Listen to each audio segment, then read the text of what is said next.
Durante casi medio minuto después de la decapitación, una cabeza humana puede permanecer consciente. Los ojos pueden parpadear. Los labios pueden intentar formar palabras. Y durante esos segundos fugaces, la conciencia persiste mientras la vida se escapa. Este intervalo inquietante probablemente le perteneció a Ana Bolena, segunda esposa de Enrique VIII, cuya caída en desgracia culminó en una de las ejecuciones más infames de la historia inglesa. Aunque la mayoría de los relatos históricos pasan por alto educadamente estos detalles macabros, una mirada más cercana revela algo mucho más perturbador que un solo golpe de espada. La ejecución de Ana no fue solo un final físico, sino el clímax de una campaña calculada de tormento psicológico. En la Inglaterra Tudor, la muerte rara vez era el único castigo. A menudo era el acto final de humillación, elaborado con el mismo cuidado que una obra de teatro, escenificada tanto para el espectáculo como para la advertencia. Ana no fue ejecutada simplemente por traición. Sus últimos días fueron diseñados para desmantelar su espíritu pieza por pieza. Lo que ocurrió no fue solo una sentencia de muerte. Fue el borrado deliberado de una mujer cuya influencia se había vuelto incómoda para Enrique VIII. Para el 19 de mayo de 1536, Ana ya había pasado 17 días encerrada dentro de la Torre de Londres. Esa misma fortaleza la había preparado alguna vez para la gloria, pues solo 3 años antes había ascendido al trono como reina de Inglaterra. Pero ahora, los pasillos donde una vez soñó con la majestuosidad se habían convertido en una prisión de desesperación. Enrique prolongó su agonía posponiendo repetidamente su ejecución. Incluso su decisión de convocar a un espadachín francés en lugar del tradicional hacha inglesa, a menudo presentada como un acto de misericordia, solo intensificó el drama de lo que estaba por venir. A pesar de esta cruel anticipación, Ana mostró una compostura sorprendente. Los testigos describieron su actitud como casi alegre, sonriendo y bromeando en sus últimas horas. Los psicólogos actuales podrían reconocer esto como disociación, un mecanismo desesperado de defensa de la mente frente a un trauma insoportable. La propia Ana bromeó diciendo que tenía un cuello pequeño, aligerando su destino inminente con humor de orca. Sin embargo, bajo esa alegría forzada, el tormento emocional era inconmensurable. Sabía que las acusaciones, adulterio, incesto, conspiración para matar al rey, eran mentiras fabricadas, diseñadas para despojarla por completo de su reputación. La verdad escalofriante era que Enrique VIII buscaba algo más que su muerte. Buscaba borrarla por completo. Los logros de Ana debían ser desacreditados, su memoria eliminada de la historia y, lo más importante, la legitimidad de su hija Isabel desmantelada. Su ejecución no fue solo el final de una reina. Fue un espectáculo público destinado a convencer a Inglaterra de que siempre había merecido la deshonra. En las semanas previas a su muerte, rumores escandalosos pintaron a Ana como una seductora y traidora. Las historias eran tan absurdas que habrían sido ridiculizadas en cualquier tribunal justo. Sin embargo, en la Inglaterra de Enrique, se convirtieron en herramientas de propaganda. La mañana del 19 de mayo fue inusualmente brillante en Londres, un contraste cruel con la oscuridad que aguardaba a Ana. La noche anterior había intentado rezar, pero el sueño le fue esquivo. Los registros muestran que pidió el sacramento a las 2 de la madrugada, arrodillándose ante él durante horas. Para el amanecer, llevaba casi 24 horas despierta, exhausta, temerosa y, sin embargo, extrañamente animada cuando fue llamada desde sus aposentos. Los informes describen que reía con sus damas, una señal menos de serenidad y más de una mente desmoronándose bajo una presión aplastante. Su ejecución había sido retrasada varias veces, una táctica que las autoridades Tudor solían usar como tortura psicológica. La incertidumbre de no saber cuándo caería el hacha, o en este caso la espada, atormentaba a los prisioneros más que la muerte misma. Cuando finalmente llegó el momento, Ana fue escoltada por pasillos que una vez había recorrido como reina. Ya no había cortesanos inclinándose en señal de respeto. Los guardias la acompañaban únicamente para asegurarse de que no hubiera escape. Quienes antes la adulaban ahora observaban con fría indiferencia, ansiosos por distanciarse de su desgracia. En Tower Green, el cadalso estaba listo. A diferencia de las plataformas elevadas que suelen dramatizarse en el cine, este apenas tenía unos 90 centímetros de altura. Esta construcción baja le arrebataba dignidad, obligándola a estar más cerca de la multitud burlona. Lo que debería haber sido un acto solemne se convirtió en una atmósfera de carnaval, deliberadamente organizada para amplificar su humillación. La ejecución era teatro, una representación diseñada para aterrorizar a cualquiera, especialmente a las mujeres, que se atrevieran a elevarse por encima de su rango. Antes de arrodillarse, a Ana se le concedió la oportunidad tradicional de hablar. Esto no era misericordia, sino costumbre, y sus últimas palabras debían medirse con extremo cuidado. Le dijo a la multitud reunida: «Buenas gentes, he venido aquí a morir conforme a la ley, y así me someto a su juicio». En la superficie, estas palabras parecían sumisas, una aceptación de su destino. Pero bajo esa apariencia había un sutil desafío. Al reconocer la ley sin confesar culpa, Ana socavaba hábilmente los mismos cargos que la habían condenado. Lo más notable, sin embargo, fue la ausencia de Enrique. A diferencia de las escenas cinematográficas de reyes observando caer a sus enemigos, Enrique permaneció en el palacio de Viteal, esperando la confirmación de la muerte de Ana. Sus pensamientos no estaban en la mujer a la que una vez adoró, sino en Juana Seymour, su futura tercera esposa. La muerte de Ana fue una mera formalidad, despejando el camino para su siguiente matrimonio.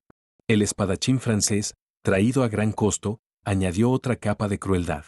En Inglaterra, un hacha a menudo requería varios golpes para separar la cabeza, pero la espada era rápida y precisa.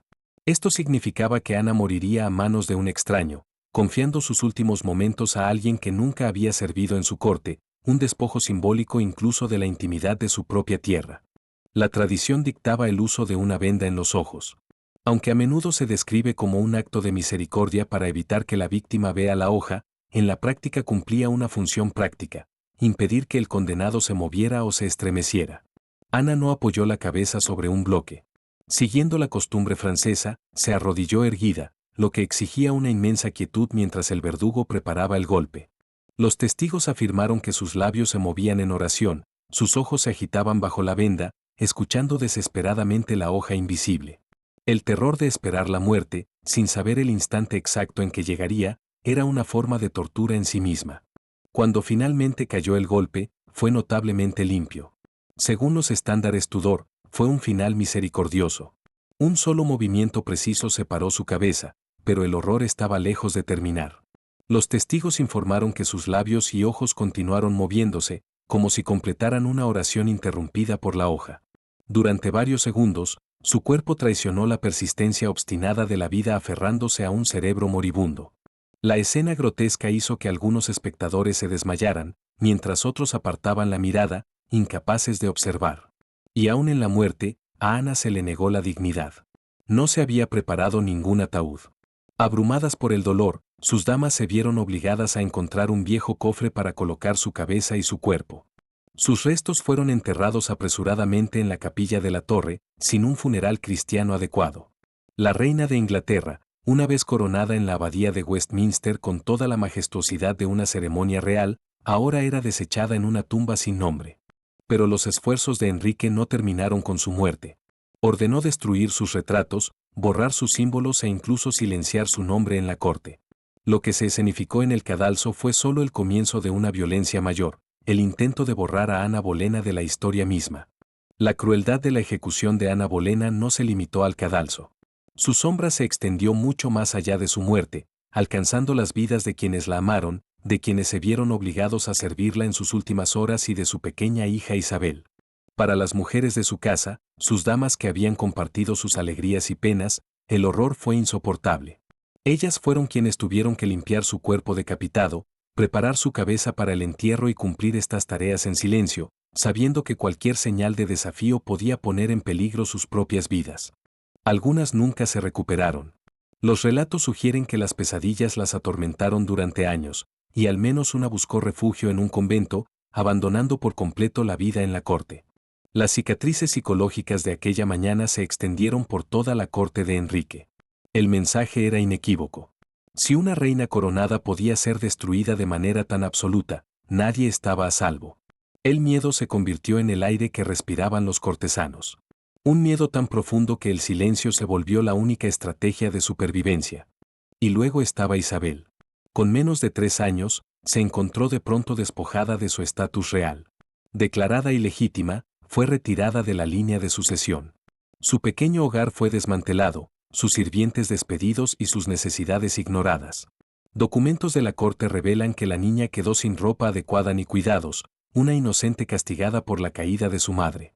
Este acto de crueldad contra una niña pequeña subrayó la verdadera brutalidad del borrado de Ana.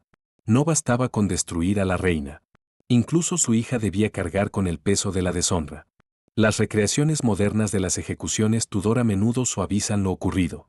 Nos ofrecen imágenes limpias, una reina noble arrodillada con dignidad, una multitud solemne y un final rápido. Pero la realidad fue mucho más fea. El cadalso probablemente estaba empapado de sangre de ejecuciones anteriores, zumbando de moscas bajo el calor de mayo. Y la atmósfera no era solemne en absoluto, sino un caos orquestado. Partidarios del rey fueron colocados estratégicamente entre la multitud para vitorear, burlarse y gritar acusaciones. Ana habría caminado hacia Tower Green escuchando insultos dirigidos a ella, llamándola bruja, adúltera, traidora. La muerte no se consideraba un castigo suficiente. La verdadera pena era la humillación. El discurso final de Ana ha sido a menudo romanticizado, presentado como un momento de noble desafío. Pero la verdad es más compleja. Tenía que elegir sus palabras con una cautela imposible. Cualquier indicio de rebeldía podía poner en peligro el futuro de Isabel o utilizarse para justificar una condena aún más severa. Y así, elogió al rey como un gobernante misericordioso. No porque lo creyera, sino porque comprendía que cada palabra que pronunciara llegaría a oídos de Enrique. Su último discurso no fue libertad de expresión. Fue todo lo contrario. Fue una mujer silenciada incluso en la muerte, obligada a elaborar sus palabras para sobrevivir, incluso cuando la supervivencia ya no era posible. La espada francesa que terminó con la vida de Ana era en sí misma un símbolo de teatro. Enrique no escatimó en gastos, enviando a buscar a un verdugo famoso por su habilidad. Había practicado con animales para perfeccionar el golpe único y limpio que aseguraría su generosa recompensa. Esta no fue una ejecución ordinaria. Fue una producción. Ana no solo fue condenada. Su muerte fue escenificada para lograr el máximo espectáculo, asegurando que no hubiera una lucha desordenada, ni un golpe fallido, ni un momento que pudiera humanizarla. De hecho, ningún verdugo inglés estaba dispuesto o capacitado para realizar el acto. No por compasión hacia Ana, sino porque la técnica francesa requería un entrenamiento especial. El arma en sí era diferente, una hoja afilada y equilibrada para un corte horizontal rápido. A diferencia del brutal golpe descendente de un hacha inglesa, este detalle por sí solo subraya cuán meticulosamente Enrique coreografió el drama de los últimos momentos de Ana. Y luego estaba la exhibición ritual. Tras separar su cabeza, el verdugo la levantó en alto por el cabello para que todos la vieran. La sangre aún brotaba de la herida, un símbolo grotesco de la justicia cumplida. La multitud jadeó. Algunos se desmayaron, otros gritaron en aprobación. En ese instante, Ana fue transformada de reina en advertencia. El poeta Thomas Wyatt, encarcelado en la torre en ese momento, fue testigo de la ejecución de una mujer que una vez admiró y quizá incluso amó. En sus escritos, lamentó el pequeño cuello que había estado adornado con joyas, ahora cercenado y exhibido como un trofeo macabro. Sus versos capturaron la violenta metamorfosis de Ana, de una reina radiante, centro de atención y poder, a un objeto sin vida sostenido en alto para el consumo público. Su cuerpo fue envuelto apresuradamente en lino por sus damas sollozantes y metido en un cofre burdo, probablemente uno que antes había contenido flechas, antes de ser bajado bajo el suelo de la capilla. No hubo ataúd, ni procesión, ni ritos funerarios adecuados. Fue enterrada entre otros nobles ejecutados, su tumba sin marcar, su lugar de descanso final oculto durante siglos. Este trato indigno no fue accidental. Fue intencional. Enrique quería que desapareciera, no solo de la vida, sino de la memoria. Para el mundo, se convertiría en poco más que una advertencia. Su nombre solo se pronunciaría con desprecio. Y en muchos sentidos, su plan casi tuvo éxito. Durante años después de su muerte, su memoria fue cuidadosamente borrada. Se ordenó a los pintores destruir sus retratos. Sus iniciales talladas en palacios fueron eliminadas. Quienes antes pronunciaban su nombre con reverencia aprendieron a evitarlo por completo, por miedo a despertar sospechas o la ira del rey. La violencia infligida a Ana Bolena no fue solo física. Fue histórica. Fue borrada, reescrita, minimizada. Pero la crueldad de su muerte no terminó con el silencio. En los años siguientes, los propagandistas de Enrique trabajaron incansablemente para reinterpretar su ejecución como un acto de misericordia. El hábil espadachín fue presentado no como un costoso espectáculo, sino como una elección compasiva de un rey reacio a causar dolor a su reina. La verdad espantosa de sus últimos momentos fue reescrita como una partida digna. Esta narrativa oficial, repetida y reforzada, sentó las bases para siglos de distorsión histórica. Quizá el detalle más inquietante de todos fue el comportamiento de Enrique después. Apenas un día después de la ejecución de Ana, se comprometió formalmente con Juana Seymour. En 2 semanas, se casaron en una ceremonia discreta en el Palacio de Viteal. La rapidez de esta transición fue asombrosa. Para Enrique, la muerte de Ana no fue una tragedia, sino una solución, la eliminación conveniente de un problema político. Ella no le había dado un heredero varón y, por lo tanto, fue descartada y reemplazada casi de inmediato por una mujer de la que esperaba un resultado distinto. La velocidad con la que la vida continuó en la corte resulta perturbadora incluso para los ojos modernos. No hubo pausa, ni luto, ni reconocimiento de la pérdida de una reina. Para Enrique, su muerte fue solo un paso más en la implacable búsqueda de seguridad dinástica. La ejecución de Ana Bolena no trató solo de la muerte, trató del control. En las semanas previas a su último día, soportó métodos que hoy reconoceríamos como tortura psicológica. Thomas Cromwell, el principal ministro de Enrique y arquitecto de los cargos en su contra, se aseguró de que estuviera quebrada mucho antes de llegar al cadalso.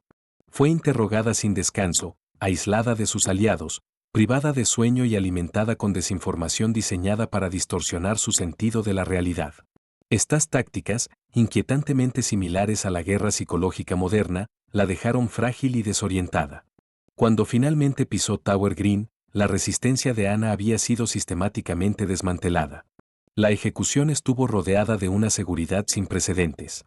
La guarnición de la torre fue duplicada y se apostaron guardias adicionales por todo el recinto. Esto no era para evitar su escape, sino para asegurar que ningún simpatizante pudiera intervenir. La demostración de fuerza tenía otro propósito: intimidar a cualquiera que aún albergara lealtad hacia Ana, forzándolo al silencio. Incluso el momento de la ejecución fue cuidadosamente elegido. En lugar del amanecer, se programó a media mañana, garantizando la máxima asistencia. Los nobles se reunieron en Tower Green mientras los londinenses comunes obtenían vislumbres y difundían la noticia. Y cuando la espada cayó, las campanas de las iglesias de toda la ciudad repicaron, anunciando su muerte como si fuera un triunfo. Lo que debería haber sido una tragedia privada se transformó en un drama público coreografiado para reforzar la autoridad real. Ana no estuvo sola en su caída. Días antes de su ejecución, 5 hombres, incluido su hermano Jorge, fueron ejecutados por cargos de adulterio con la reina. Sus muertes prepararon el escenario para la suya, haciendo que su culpa pareciera incuestionable. Esta táctica reflejaba los juicios espectáculo de siglos posteriores: ejecutar primero a los supuestos cómplices, dejando al acusado principal sin defensa, sin esperanza y sin nadie que contradijera la narrativa oficial. Llamar a esto uno de los espectáculos más despiadados de la Inglaterra Tudor no es exagerado. 6 vidas acabadas, reputaciones destrozadas, todo basado en pruebas tan endebles que hoy colapsarían bajo el más mínimo escrutinio. Pero el gobierno de Enrique no solo controlaba los tribunales, sino también la historia misma. Y con el poder sobre la narrativa viene el poder de definir la realidad. Incluso siglos después, la verdad sobre la ejecución de Ana sigue siendo confusa. Los registros discrepan sobre la ubicación exacta del cadalso. Algunos memoriales señalan Tower Green, otros sugieren diferentes puntos dentro del recinto de la torre. Esta incertidumbre física refleja la manera en que su historia ha sido desplazada, remodelada y romantizada a lo largo de los años. La versión edulcorada, una reina elegante enfrentando su destino con dignidad silenciosa, tiene poco que ver con la realidad brutal de manipulación, difamación y crueldad calculada. La tragedia de Ana Bolena no es simplemente que fue ejecutada. Es que estuvo a punto de ser borrada. Su reputación destrozada, sus logros minimizados, su existencia misma casi eliminada de la historia. Lo que hace su historia tan escalofriante no es el golpe rápido de la espada. Es la campaña de humillación, la destrucción de la identidad y el intento de extinguir su memoria por completo. Desde una perspectiva psicológica, la experiencia de Ana se lee como un caso de manual de gaslighting patrocinado por el Estado. Fue acusada de crímenes tan escandalosos: incesto, adulterio con múltiples hombres, incluso planear envenenar al rey, que desafían toda credibilidad. Y aún así, mediante propaganda implacable, intimidación y control de los tribunales, el régimen de Enrique convenció a gran parte de Inglaterra de su culpabilidad. Esta manipulación deliberada de la verdad fue quizá el golpe más cruel de todos. 500 años después, la fascinación por Ana Bolena perdura. Su historia no trata solo de una reina condenada, sino del alcance aterrador del poder absoluto. Su muerte no fue la conclusión de su vida, sino una representación diseñada para legitimar los deseos de un rey y reescribir la historia misma. El horror no reside en la caída de la espada, sino en lo que revela sobre el poder, la capacidad de destruir a una persona no solo física, sino mental, emocional e históricamente. Y sin embargo, al final, el intento de Enrique por borrarla fracasó. La hija que desheredó, Isabel, se alzaría para convertirse en una de las monarcas más grandes que Inglaterra haya conocido. La misma niña a la que Enrique intentó arrebatarle la legitimidad se convirtió en la gobernante que definió una era, la era isabelina. El mayor legado de Ana no fue su muerte trágica, sino el reinado de su hija. Un reinado que demostró que el poder que Enrique intentó suprimir nunca pudo ser verdaderamente silenciado. Hoy, al revisitar la cruda realidad de los últimos días de Ana, recordamos algo más que la caída de una reina. Vemos la maquinaria de la propaganda, la crueldad del poder sin control y la fragilidad de la verdad en manos de quienes buscan dominarla. Su historia perdura porque nos obliga a enfrentar preguntas incómodas sobre la autoridad, la justicia y la reescritura de la historia. En la cabeza cercenada de Ana Bolena, encontramos más que una advertencia sobre la crueldad Tudor.